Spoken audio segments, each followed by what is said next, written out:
Hello friends, welcome to my channel અરુકુક ગુજરાતી. આજે હું તમારી સાથે શેર કરીશ હળવી ભૂખ માટે ઝટપટ બનીને તૈયાર થઈ જાય તેવા બટર મસાલા પાઉંની રેસીપી.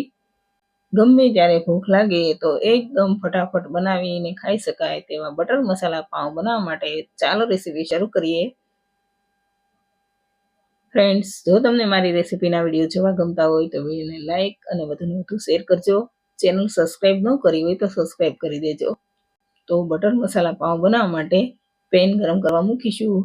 તેમાં 2 ચમચી જેટલું બટર નાખીશું. બટર બળે નહીં એટલે 1 ચમચી જેટલું તેલ પણ નાખીશું. હવે તેને ચલાવતા રહી બટરને ઓગાળી લઈએ. બટર ઓગળી જાય એટલે તેમાં અડધી ચમચી આખું જીરું, 1 ચમચી ઝીણું કટ કરેલું લસણ, અડધી ચમચી લીલા મરચાં અને 1 ચમચી ઝીણું કટ કરેલું આદું નાખી થોડી વાર ચલાવતા રહી તેને સાતળીશું.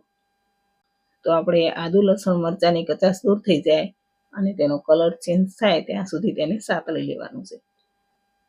તો મેં થોડી વાર ચલાવતા રહી થવા દીધું છે અને લસણનો કલર હવે ચેન્જ થઈ ગયો છે. તો તેમાં 1 નાના બાઉલ જેટલા એકદમ ઝીણા કટ કરેલા કાંદા નાખીશું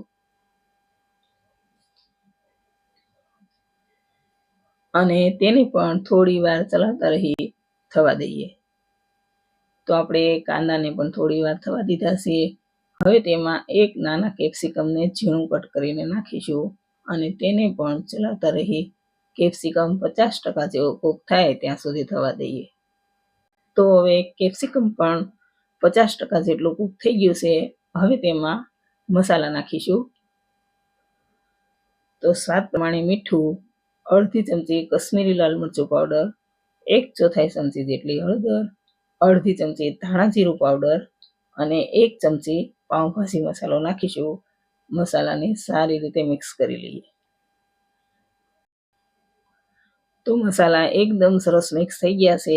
હવે તેમાં 2 ટામેટાને એકદમ ઝીણા કટ કરીને એડ કરી દઈએ અને તેને પણ ટામેટા એકદમ સરસ કૂક થાય ત્યાં સુધી થવા દઈએ. તો ઓછી મહેનતમાં હળવી ભૂખ માટે એકદમ ફટાફટ બની અને આ નાસ્તો તૈયાર થઈ જાય છે.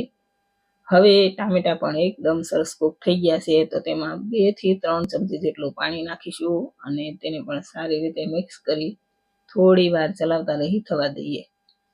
હવે મસાલાને થોડું ચમચા વડે પ્રેસ કરતા રહી અને સાતળીશું એટલે બધો જ મસાલો એકદમ સરસ એકરસ થઈ જાય. તમે તેને મેસરથી પણ મેશ કરી શકો છો, પણ હું આ રીતે ચમચા વડે જ થોડું પ્રેસ કરી રહી છું.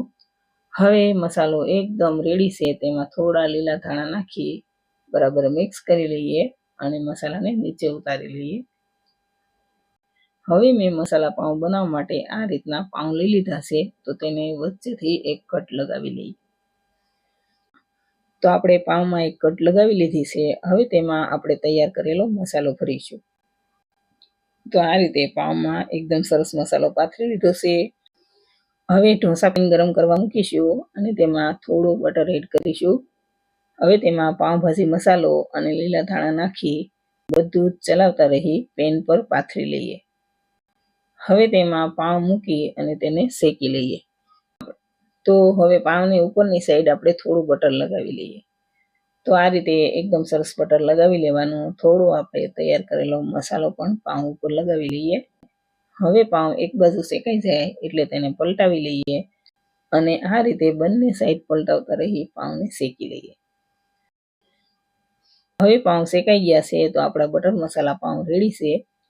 તો તેને સર્વ કરી લઈએ. તો ફ્રેન્ડ્સ, હળવી ભૂખ માટે ઝટપટ બનીને રેડી છે બટર મસાલા પાઉં.